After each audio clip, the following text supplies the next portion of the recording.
Bonjour à tous, donc aujourd'hui une vidéo un petit peu spéciale car en fait lors de ma présentation de Clip and Block, j'ai eu un commentaire de Alarm 4007 qui me disait est-il possible de monter une ESP32 cam dans un boîtier avec des Clip and Block asservis en position avec deux cerveaux.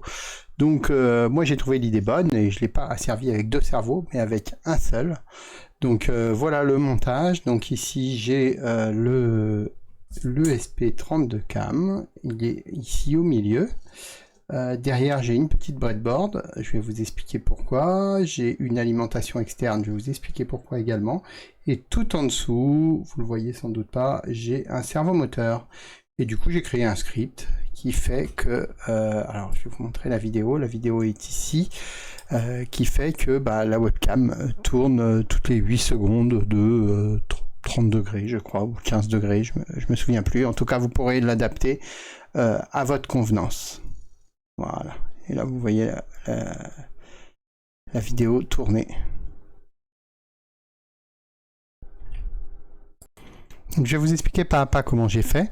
Alors, la première chose que je me suis dit, c'est qu'il va falloir brancher le moteur servo SG90 sur l'une des broches de l'ESP32 cam.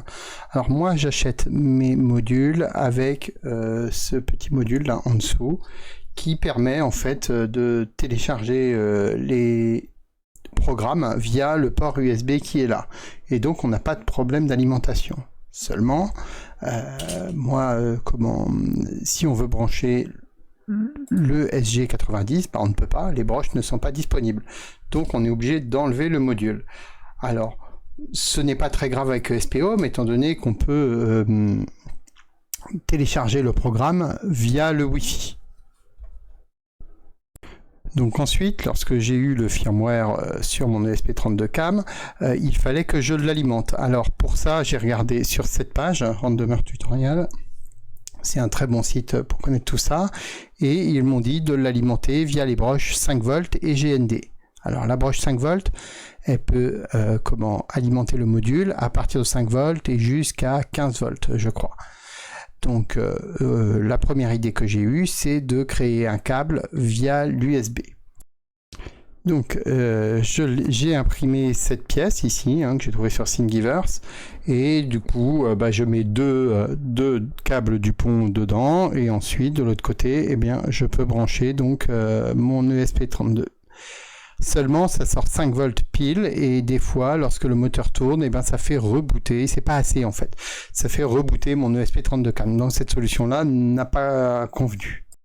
Donc ce que j'ai fait, c'est que j'ai pris un boîtier comme ça pour batterie 18650. Alors pour ceux qui connaissent pas, ce sont des batteries qu'on trouve dans les batteries pour ordinateur portable ou les batteries de vélo. Donc elles sont montées en série pour avoir le voltage désiré.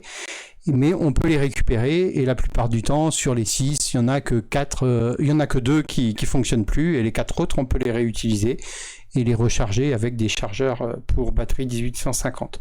Donc ici j'en ai 2, donc 3 volts 7 chacune, donc ça fait 7 volts 4, ça marche parfaitement.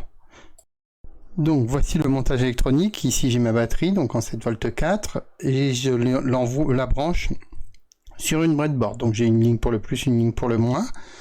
Et de là, je reprends 2 autres fils et j'alimente mon SG90, le plus et le moins. Le fil orange et le fil rouge et le fil marron, pardon. Et je repars à nouveau, je vais sur mon ESP32 et là, je les branche sur la broche 5 volts et la broche GND. Et entre mon SG90, je branche mon SG90, le fil orange, sur la broche D12 de mon ESP32 cam. Pourquoi j'ai choisi le GPIO 12 ? En fait, il sert pour la SD card qui est juste là. Et comme on ne peut pas gérer la SD card aujourd'hui avec ESP Home, je me suis dit que je pouvais utiliser une de ces broches. Si un jour on veut utiliser la SD card, alors il faudra en trouver ailleurs. Et c'est pas évident parce que le 3 et le 1 c'est pour télécharger des firmware par le port série et donc au bout le moteur part dans tous les sens, ça ne fonctionne pas. Donc ensuite j'ai commencé par un code très simple. J'ai repris mon exemple avec le SP32CAM. J'ai mis JPEG Quality à 15 pour avoir une qualité correcte et une résolution de 640 par 480. J'ai enlevé le composant ESP32CAM Server parce que je vais me servir de Home Assistant. J'ai gardé le flash même si je ne l'utilise pas. Et ici dans le output, j'ai également ajouté le code que j'avais écrit pour le SG90. Donc là je l'ai branché sur le GPIO 12.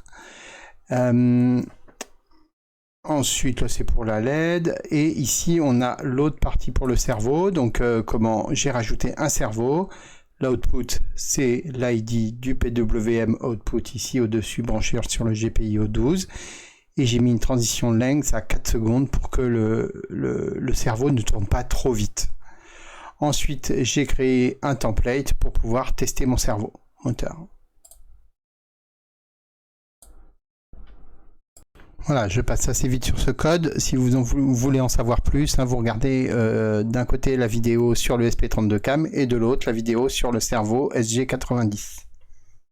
Ensuite, j'ai créé mes clip and block. Donc, pour le SP32CAM, j'ai utilisé le fichier clip and block generic.scad et j'ai rentré mes dimensions et il m'a sorti 4 mm. Alors, c'est une plaque de 5 trous et on a un décalage de 4 mm ici en largeur et 1 mm en hauteur. Et ça a fonctionné directement. Pour la breadboard, j'avais déjà fait quelque chose, donc c'est juste, elle se clipse dedans, il y a deux petits trous, elle se clipse dedans, voilà. Et du coup, j'ai une plaque de 2 pour le brancher au reste de mon montage. Pour le SG90, donc pour la partie basse, j'ai une pièce comme cela. Alors là, j'en avais fait pas mal, mais elle est toujours basée sur la même pièce au départ, donc elle se met comme ça, et après on utilise la vis qui est fournie avec le SG90. Donc voici la pièce qui est vissée. Pour la partie haute, j'en ai plusieurs disponibles avec un nombre de trous différents. Moi j'ai pris la plus simple avec un seul trou de chaque côté et on les met comme ceci. Et voilà. Ensuite, il ne reste plus qu'à assembler. Alors j'ai imprimé pour les pieds du SG90 4 pièces comme cela.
Voilà, maintenant c'est assez stable. Et je vais maintenant m'attaquer à la partie haute. Alors du coup, c'est ça la pièce principale. Donc c'est un L qui va nous permettre de le mettre à la perpendiculaire, comme ça, sur le moteur.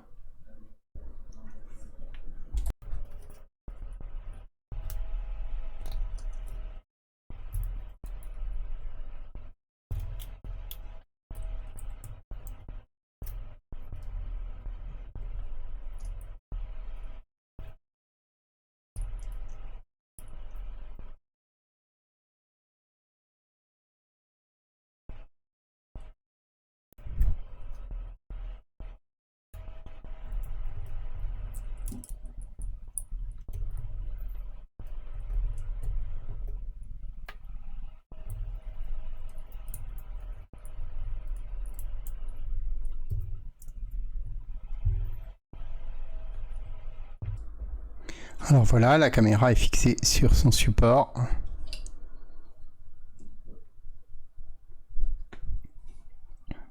Je vais ajouter la breadboard.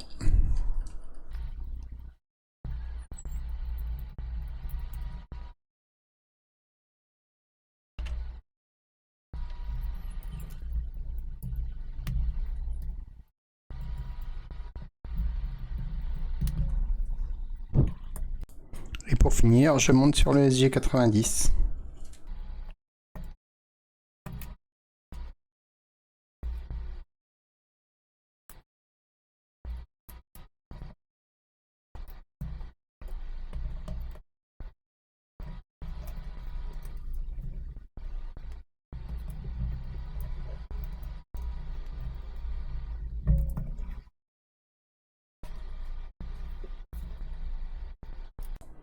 Donc j'ai revérifié les branchements et maintenant la caméra fonctionne bien.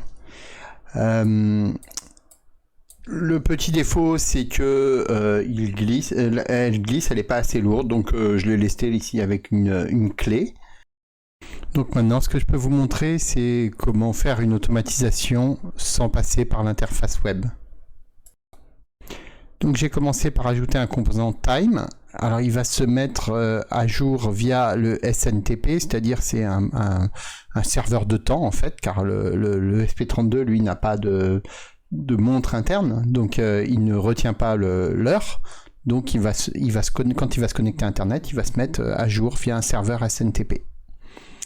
Et ensuite, à chaque minute, eh bien, on va exécuter le script CamScan. Donc le voilà, mon script CamScan. On le permet de l'exécuter qu'une seule fois. Et alors bon, il est assez basique, hein, donc à chaque fois on fait servo.write, ça veut dire qu'on va changer la position. Là je lui dis qu'il est à 33%, donc il va se tourner à 33% de 180 degrés. Et on attend 6 secondes, et je continue, 66%, je reviens à 33%, je reviens à 0%, je passe à moins 33%, de l'autre côté, moins 66, moins 33, et je reviens à 0, et à chaque fois j'attends 6 secondes. Bon, c'est un exemple de script, hein, je pense qu'il est largement améliorable, mais au moins il fonctionne. Donc cette caméra, je ne sais pas à quoi elle peut servir, hein. Peut-être comment faire un petit peu d'IA, j'essaierai de voir si c'est possible avec Node-RED, ça m'intéresserait bien de faire quelques tutos là-dessus. Donc mais n'hésitez pas vous, si vous en servez, à me dire ce que vous en avez fait.